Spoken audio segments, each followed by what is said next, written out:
नमस्ते। सनातन संजीवनी में आप सभी का स्वागत है। अब हम गीता का पाठ शुरू करते हैं। ओम श्री परमात्मने नमः। आज हम गीता का पहला अध्याय प्रारंभ करेंगे, जिसको हम अर्जुन विषाद योग इस नाम से भी जानते हैं। अब हम श्लोक 1 से शुरुआत करेंगे, लेकिन उसके पहले हम अवतरणिका मतलब थोड़ा सा बैकग्राउंड समझ लेते हैं। पांडवों ने 12 वर्ष का वनवास और 1 वर्ष का अज्ञातवास समाप्त होने पर जब प्रतिज्ञा के अनुसार अपना आधा राज्य मांगा, तब दुर्योधन ने आधा राज्य तो क्या, तीखी सुई की नोक जितनी जमीन भी युद्ध के बिना देने से स्वीकार नहीं किया। अतः पांडवों ने माता कुंती की आज्ञा के अनुसार युद्ध करना स्वीकार किया। यहाँ पर जरूरी यह देखना है कि पांडवों ने माता कुंती की आज्ञा के अनुसार युद्ध किया, उनकी आज्ञा के साथ युद्ध किया। इस प्रकार पांडवों और कौरवों का युद्ध होना निश्चित हो गया और तदनुसार दोनों ओर से युद्ध की तैयारियां होने लगी। महर्षि वेदव्यास जी का धृतराष्ट्र पर बहुत स्नेह था। उस स्नेह के कारण उन्होंने धृतराष्ट्र के पास आकर कहा कि युद्ध होना और उसमें क्षत्रियों का महान संहार होना स्वाभाविक है, इसे कोई टाल नहीं सकता। यदि तुम युद्ध देखना चाहते हो तो मैं तुम्हें दिव्य दृष्टि दे सकता हूँ, जिससे तुम यहीं बैठे बैठे युद्ध को अच्छी तरह से देख सकते हो। इस पर धृतराष्ट्र ने कहा कि मैं जन्म भर अंधा रहा, अब अपने कुल के संहार को मैं देखना नहीं चाहता, परंतु युद्ध कैसे हो रहा है यह समाचार जरूर सुनना चाहता हूँ।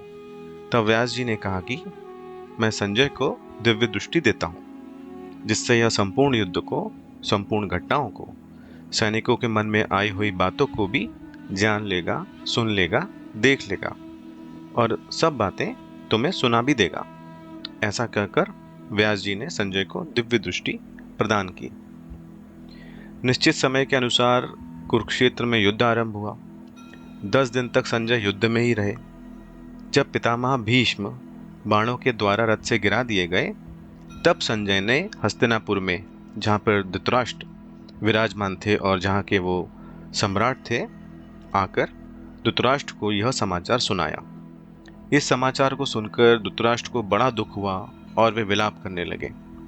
फिर उन्होंने संजय के द्वारा युद्ध का सारा वृत्तांत सुनने के लिए कहा। भीष्म पर्व के 24वें अध्याय तक संजय ने युद्ध संबंधी बातें धृतराष्ट्र को सुनाई। महाभारत में कुल 18 पर्व हैं। इन पर्वों के अंतर्गत अवान्तर पर्व भी हैं। उनमें से भीष्म पर्व के अंतर्गत यह श्रीमद् भगवद गीता पर्व है, जो भीष्म पर्व के 13वें अध्याय से आरंभ होकर 42वें अध्याय में समाप्त होता है। 50वें अध्याय के आरंभ में धृतराष्ट्र संजय से पूछते हैं। अब हम श्लोक 1 से शुरुआत करेंगे। धृतराष्ट्र उवाच धर्मक्षेत्रे कुरुक्षेत्रे संवेतायुयुत्सवः मामकाः पांडवाश्चैव किं कुर्वत संजय।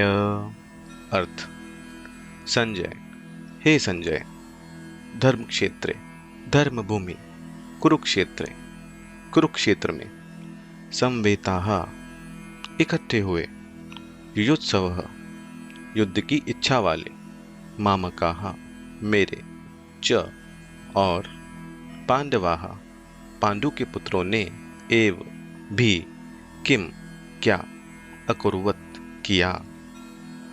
अब हम पूरा अर्थ समझते हैं। हे संजय, धर्मभूमि कुरुक्षेत्र में इकट्ठे हुए युद्ध की इच्छा वाले मेरे और पांडु के पुत्रों ने भी क्या किया। व्याख्या: धर्म क्षेत्रे कुरुक्षेत्रे, कुरुक्षेत्र में देवताओं ने यज्ञ किया था। राजा कुरु ने भी यहाँ तपस्या की थी। यज्ञादि धर्ममय काम होने से तथा राजा कुरु की तपस्या भूमि होने से इसको धर्मभूमि कुरुक्षेत्र कहा गया है। यहाँ धर्म क्षेत्र और कुरुक्षेत्र पदों में क्षेत्र शब्द देने में धृतराष्ट्र का अभिप्राय यह है कि यह अपनी कुरुवंशियों की भूमि है, ऐसा वो बताना चाहते हैं। यह केवल लड़ाई की भूमि ही नहीं है, प्रत्युत तीर्थ भूमि भी है, जिसमें प्राणी जीते जी पवित्र कर्म करके अपना कल्याण कर सकते हैं। इस तरह लौकिक और पारलौकिक सब तरह का लाभ हो जाए, ऐसा विचार करके एवं श्रेष्ठ पुरुषों की सम्मति लेकर ही युद्ध के लिए यह भूमि चुनी गई है। कुरुवंश में धृतराष्ट्र और पांडव के पुत्र सब एक हो जाते हैं। दोनों के वंश को कुरुवंश कहते हैं।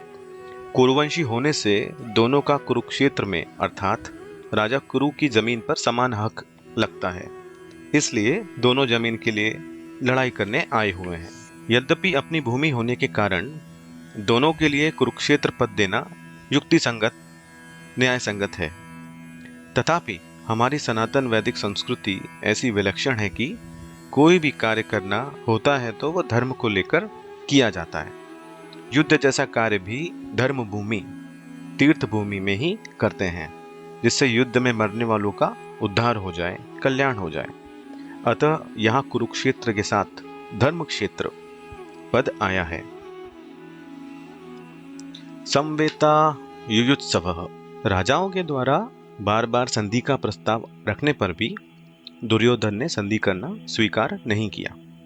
इतना ही नहीं, भगवान श्री कृष्ण के कहने पर भी मेरे पुत्र दुर्योधन ने स्पष्ट कह दिया कि बिना युद्ध के मैं तीखी सुई की नोक जितनी जमीन भी पांडु पुत्रों को नहीं दूंगा। तब मजबूर होकर पांडवों ने भी युद्ध करना स्वीकार किया। इस प्रकार मेरे पुत्र और पांडु पुत्र दोनों ही सेनाओं के सहित युद्ध की इच्छा से इकट्ठे हुए। दोनों सेनाओं में युद्ध की इच्छा रखने पर भी दुर्योधन में युद्ध की इच्छा विशेष रूप से थी।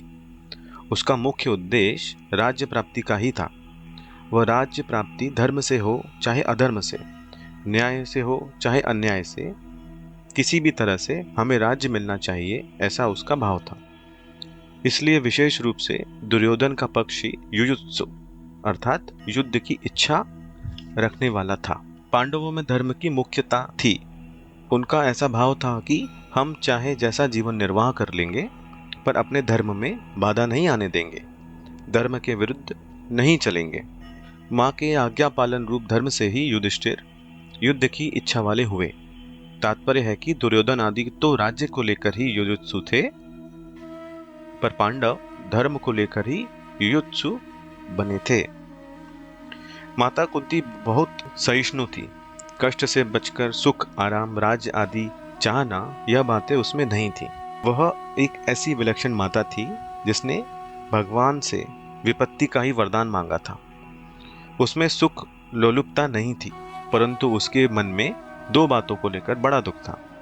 पहली बात, राज्य के लिए कौरव और पांडव आपस में लड़ते चाहे जो करते, पर मेरी प्यारी पुत्र वधु द्रौपदी को इन दुर्योधन आदि दुष्टों ने सभा में नग्न करना चाहा, अपमानित करना चाहा। ऐसी घृणित चेष्टा करना मनुष्यता नहीं है।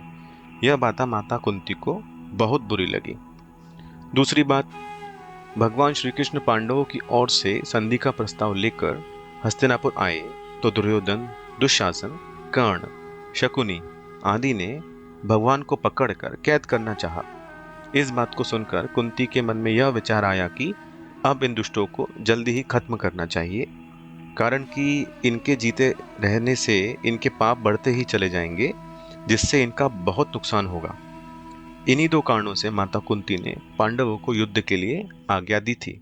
मामकाः पांडवाश्चैव।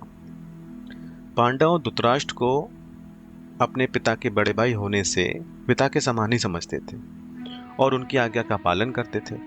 धृतराष्ट्र द्वारा अनुचित आज्ञा देने पर भी पांडव उचित अनुचित का विचार न करके उनकी आज्ञा का पालन करते थे।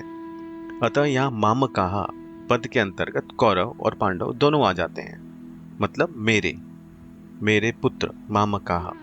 फिर भी पांडवाः पद अलग से देने का तात्पर्य यह है कि धृतराष्ट्र अपने पुत्रों तथा पांडु के पुत्रों में समान भाव नहीं रखते थे। उनमें पक्षपात था, अपने पुत्रों के लिए मोह था। वे दुर्योधन आदि को तो अपना मानते थे, पर पांडवों को अपना नहीं मानते थे। इस कारण उन्होंने अपने पुत्रों को मामकाः और पांडु पुत्रों के लिए पांडवाः पद का प्रयोग किया। किम कुर्वत संजय।